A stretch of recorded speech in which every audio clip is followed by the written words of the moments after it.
What's up, guys? And ladies.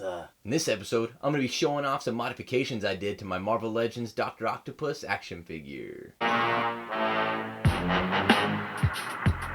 So if you guys own this figure, you know he's a great addition to our Hasbro Marvel Legends Spider-Man universe. Doc Ock is a great villain, and they did us justice by giving us a new body mold with a lot of nice detail, great sculpt, and great articulation. This figure is probably one of my favorite Marvel Legends that's come out in recent history. I really enjoy the body mold and the articulation like I was saying. He overall just looks really cool, and there's a lot of playability with him. But there's a couple things that I don't like. One, I kind of wish we would have got an alternate head, especially because he didn't come with a Build-A-Figure piece. I mean, that may be asking too much, but that's something that would have been really awesome to go along so he just doesn't have the grinning pissed off face. But the biggest one, and probably everybody's biggest complaint, is the tentacles. Now I will give it some praise because the tentacles actually look a lot cooler in person than they did in the pictures, but they're not posable at all. No bendy wire, little to no articulation. They swivel at the base where they connect in his back, and the actual claws are on a ball peg, so they swivel and have a little bit of pivot on them.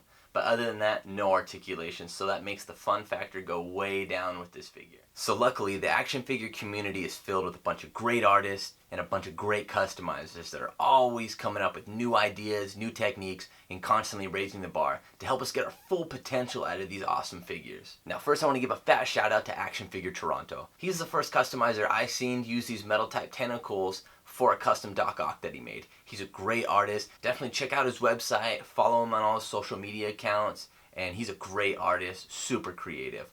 Also, big shout out to Michael Whisman. He did an awesome quick little tutorial video on his YouTube channel showing you how to install these metal tentacles. And also, the great Craig Warrack did a live video on his YouTube channel showing you how he installed and did his modifications on his Doc Ock. So if you're not following those customizers, definitely check them out. They're great guys, really creative, constantly putting out awesome, top-notch work. Now, if you are planning on doing this mod, you're gonna need 4 of these.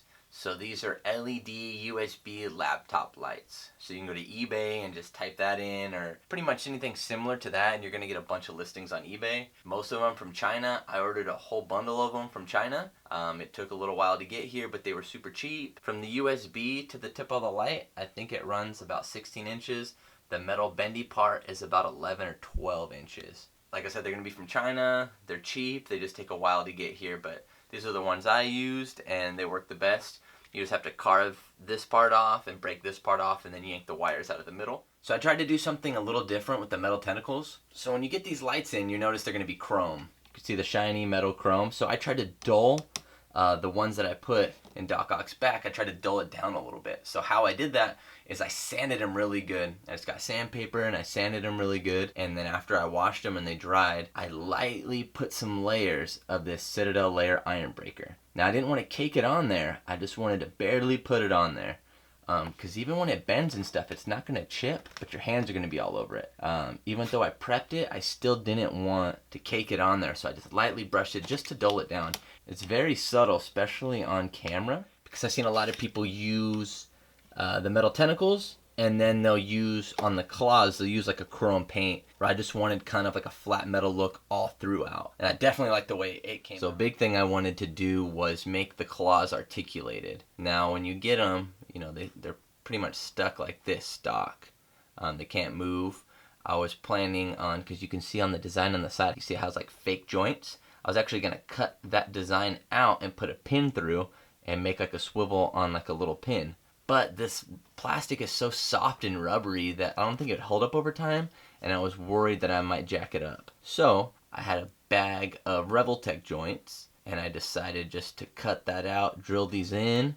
I glued them to this little base part right here, and then I just covered it in sculpt so you can't see the little stick part. That way you can have articulated claws. Now, you know, you're going to see that little ball right there on each joint. And it doesn't look the greatest, but, you know, for me, having articulated claws is a big trade-off. That might not look that good.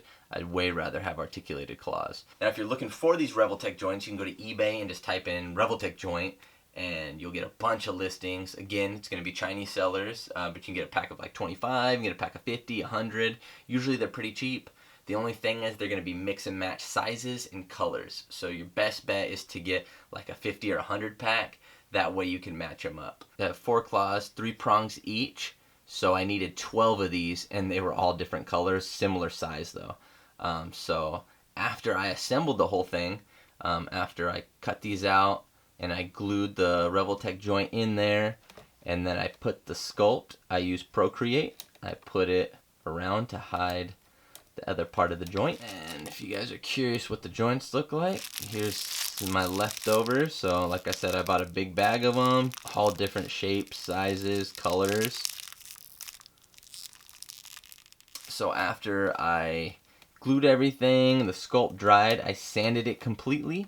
I primed it with Citadel Chaos Black, and then I painted it some more with Citadel Ironbreaker. And also, I kept the ball. So I cut this off the regular tentacle, so that way it's still on the ball. So it's still, you get some side-to-side pivot, you get 360 pivot. So I wanted to keep that on there. Like I said, I cut this off of the Doc Ock tentacle, and I glued that on top. This is like a Lego piece. So this is just some like random Lego piece, like the ones that look like the little beer cans, I guess. That's what I used to use them for when I used to play with Legos when I was a little kid. That fits actually perfectly on here. So I glued that on there, cut that piece from the stock tentacles, put that on there, and then boom. So now you got fully articulated claws.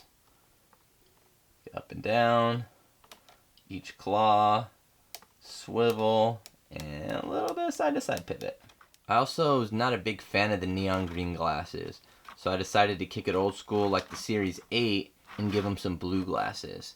Now that was a little tricky. The painting part was really easy. It's getting them off, so you have to heat them up, and they're actually pegged in on the side of his head right here.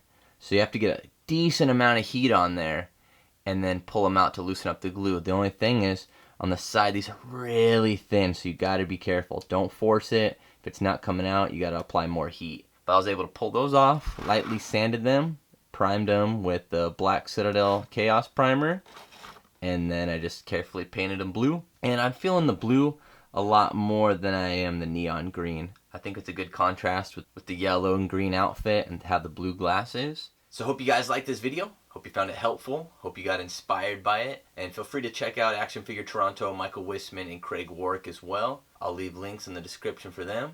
Check out some of my other videos. Subscribe if you haven't already. And we'll see you next time.